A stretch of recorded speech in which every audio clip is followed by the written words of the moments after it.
So do you remember the iPhone shot movie Blue Moon? Well, they're back.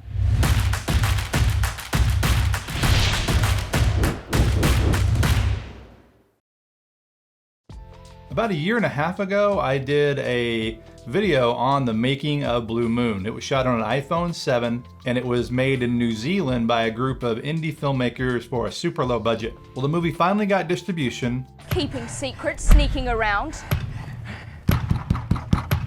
Sorry about that. Urgent housekeeping or else the boss will have a go. Oh. So I invited the director of the movie, Stef Harris, back on the channel to talk about it. All right, Stef, how are you? How's it going? You're in New Zealand, is that correct? Yeah, that's right, in Aotearoa, New Zealand. I did a video about your movie Blue Moon probably a year ago, maybe a year and a half ago now. And the number one question I get is, when and where can we see this movie? And I understand you guys have some news. That's right. It's been a long road to getting the film out onto a platform, but yeah, I'm very happy to say now that it's being distributed by Syndicado, a Canadian distributor, and they're putting it out on Vimeo on the 15th of December. Okay, 15th of December, and will that be for rental, for purchase, for both? That's for both. So, well, that's good news. Now people can actually see it. And the cool thing about Vimeo, for people that don't know, you can watch it on your phone, your iPad, but if you have a Roku and I believe Apple TV, I'm not 100% sure, but there's a Vimeo app where you can watch it on your TV, your big TV in your house. So for people that haven't seen our previous video, that don't know anything about you or your movie, tell us what Blue Moon is about. So basically, this is the story. It starts at 4:20 in the morning. A businessman, Horace Jones, is alone in his all-night gas station, and he stumbles on a huge amount of stolen drug money. And he makes a really stupid decision to keep that money. And before you know it, the drug dealers are after him. A guy is sent to find the money, and poor old Horace finds his world sort of falling apart around him. Yeah, now you're talking about the two lead characters in the movie, and you had two really successful, experienced actors, Jed Brophy and Mark, remind me of his last name? Mark Hadlow. Mark Hadlow. They are both pretty well known, especially in your part of the world, but they've made movies all over the world. How did you get connected with such experienced and established actors? Because I know from our previous conversation that this was a low budget project. Yeah, it sure was. The total budget to shoot the film was $12,000, 12,000 New Zealand dollars. So I already knew Mark Hadlow, and Mark put me in contact with Jed Brophy. Both of those guys had worked a lot with Peter Jackson. They both played dwarves in The Hobbit. They were Dory and Nori. Mark and I, we wanted to make a feature film for a long time. And I said to him, look, if I can come up with something that we could shoot on a cell phone with virtually no budget, what would you say to that? And Mark and Jed, once I showed them the outline of the story, they both agreed that they would give it a go, and we did it with virtually no budget. So you mentioned a cell phone, and that cell phone in this case would have been an iPhone 7. And if I remember correctly, you shot with two iPhone 7s. You rotated the phones. Why did you decide to do that? So we'd done a little bit of research. We'd found out about Tangerine that had been successfully made on an iPhone. So we sort of followed in the footsteps of that film. And we did research on the iPhone. We thought if we had two phones, we could run one phone. And when it was full up with data, we'd just recharge that one and go onto the second phone and keep downloading the footage onto a laptop as we went, because we only had our location for 30 hours. So we had 6 nights, and each night we had 5 hours to shoot in. Yeah, it was important that we keep the production moving. Well, so yeah, to me that was really fascinating and incredible that you actually, not only did you shoot the movie in 1 week or 5-6 days, you also only shot 5 hours per night. I mean, that is crazy. I've done a lot of movies, and your normal shooting day is 12 hours. I mean, that's just your normal, that's what you budget, and you, not only for money, but just time. And so the phone probably played as much a role for that than it did financial. Would that be the case? Yes. In other words, for speed and efficiency and moving quickly. Yeah. Yeah, if someone had given us a black magic camera or a red or something like that, we could never have finished the film. We would have been just slowed down. The beauty of shooting on the iPhone is it was on a gimbal, so we didn't worry about tripods. That in itself brought energy to the film because the camera was moving the whole time. That injected a sort of a style into the film that made it feel more energetic, because of course the whole film takes place inside this all-night gas station. So it was important to keep it visually interesting. Yeah, and I think you did a really good job with that. You and the DP, Ryan. Ryan O'Rourke, yes. Yeah, he did a great job. So speaking of the phone and just the whole idea behind shooting a movie that quickly and working with the phone and working with very experienced actors, and you had an experienced crew, did it change the way you directed, whether that be the actors or the crew or just your overall approach to directing, working with the phone? I had shortlisted it, and I'd done storyboards. I was concerned because we were shooting at night from midnight till 5 a.m. We were going to be very tired, and I thought if we didn't have it storyboarded, we'd end up just shooting things in mid-shot. So I had it storyboarded, so at least I knew what I wanted. There was a lot of planning went into it because we had so little time to shoot. And so that actually makes sense. And then again, the phone plays in good there. But as far as working with the actors, I remember from our original piece, you guys actually almost did this like a play. You had them rehearse and they knew their parts when they got to set. And yes, the phone played in there because you could do these really long takes. Is that correct? Yeah, because Mark and Jed live in Wellington, and I live in close to Nelson, so we're geographically separated.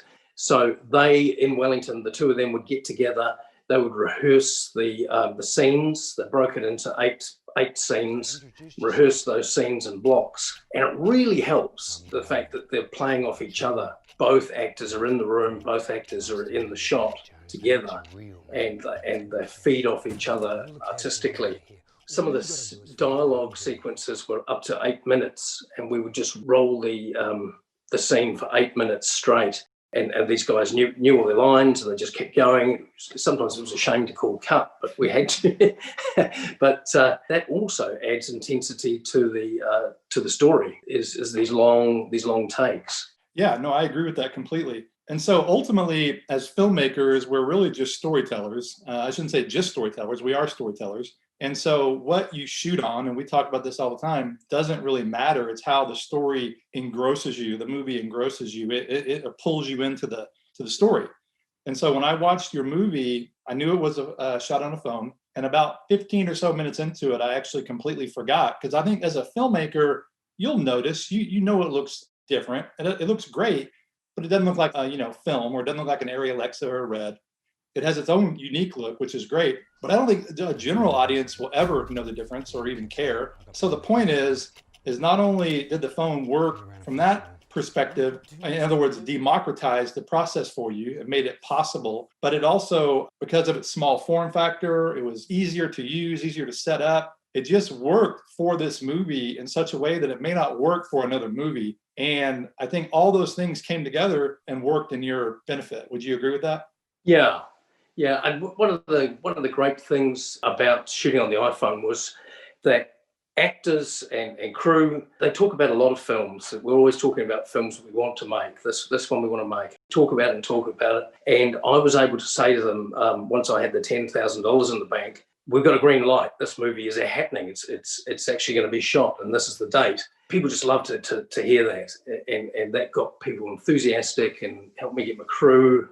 I love that. I completely agree. Being able to greenlight your project, greenlight yourself is so important. And setting that start date, that's one of the things I preach when people talk to me about any kind of movie, whether it's on a phone or a traditional camera. Set that start date, even if you don't have the money together. And it's amazing how that will put things in motion. And yeah, I think that's a great part of your story. Yeah, and it really did. Remind me, you still work, do you work as a police officer? Is that correct? That's right, yeah. And so the filmmaking is on the side, because you did another feature many years ago, and you've written some books, if I'm remembering properly. Yeah. My first feature film was back in 2006. It was shot on digital video, back when that was an unusual thing to do. Right.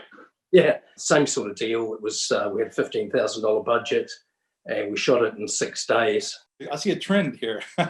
Yes, yeah. I've always thought that you can invite people to do something that is dear to their heart, and anyone can take sort of 6 days out of their life to do it.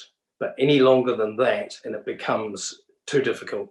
These things are built on enthusiasm. You know, the people really wanted to do it. We constructed the film in a way that we could do it. Well, so that leads me to one of my last questions here. What do you have going now? Are you planning to do another movie, maybe shooting on an iPhone, or maybe you'll step up to a, I don't know, mirrorless camera? I don't know. I'm kidding. We are planning another film, and it all takes part in the forest. And we went up there, myself and cinematographer Ryan O'Rourke, and he brought a Blackmagic camera up there. And when I started to show him how I wanted to weave around the trees, I wanted to follow people, and the movements that I wanted to get in there, this Blackmagic turned out about as much use as a brick. And we realized, this is going to have to be a smartphone film because of the way we want to work, the movement. We want to glide through the forest with the characters. It's more than just that smartphones are cheap, that they also have a style of their own and capabilities that bigger cameras don't have. Yeah, no, that's absolutely true. Now, if you do this movie, you should really consider getting a 12 Pro Max. That bigger sensor, and they're much better in low light. Those I just got one. They're pretty solid. They're getting to be what I would actually say is a legitimate, not that they weren't legitimate before, but they're really becoming a legit filmmaking tool to where you're not really compromising. You really aren't. Yeah, I think we're living in a time now where you can't predict what you would shoot something on until you know the shoot date, because the technology is so fun. You basically have to leave it to the last minute and say, what have we got available this month? Well, hey, I appreciate you coming back, and congratulations again on getting the movie out there. It's a great, I loved it. It's a fun little movie. Still amazing. You shot it in 6 days and on an iPhone. So congrats. Yeah. Job well done. Thank you. So get out there and support indie film. Buy the movie, rent the movie. These guys, I love what they did with the phone, but even if they didn't use a phone, it's just cool to be making indie films no matter what camera you're using. And then it's also really cool to get distribution.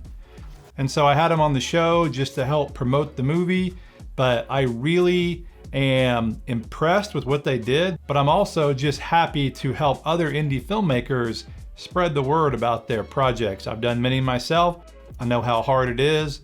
It's hard enough to make a movie, but then to actually get it out to the world is a whole nother step.